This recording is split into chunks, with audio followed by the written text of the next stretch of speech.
अस्सलाम वालेकुम। मोहम्मद सिद्दी मिठू बाबाला। नेकी कंदड़नि खे अहिड़ी तरह बदिलो। Part number 12। तव्हांजो जॾहिं हिकु ॻोठ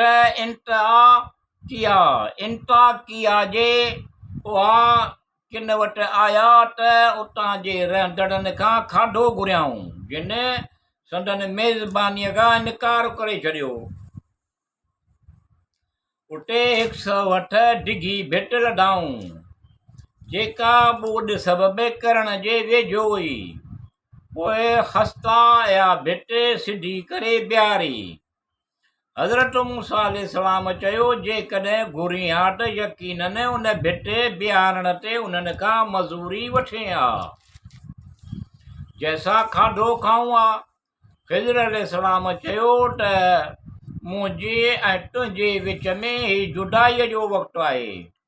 सिघो ई तोखे उन्हनि ॻाल्हियुनि जी हक़ीक़त ॼाण ॾींदुसि जिन ते तूं सब्र न करे सघें।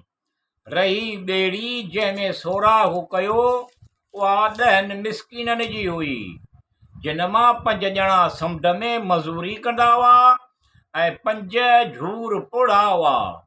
पोइ मूं उन्हनि खे ऐबदार कयो ऐं संदनि पोयां ज़ालिम बादशाह हो, जो हर ॿेड़ी ज़ुल्म सां खंभींदो रहियो हो।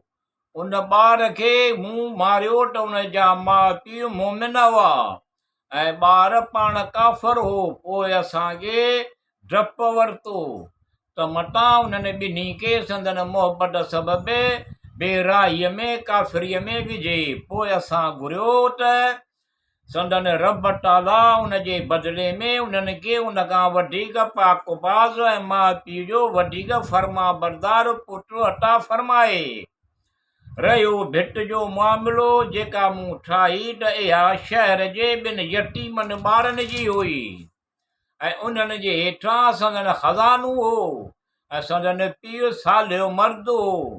पोइ तुंहिंजे रब घुरियो त इहे ॿई पंहिंजे पूरी कुवत यानी जवानीअ खे पहुचनि ऐं पंहिंजो ख़ज़ानो कढनि। इहा त तुंहिंजे रब ताला जी रहमत आहे ऐं मूं इहो कमु पंहिंजे मर्ज़ीअ सां न कयो। इहा हक़ीक़त जंहिं ते तूं सब्र न करे सघें।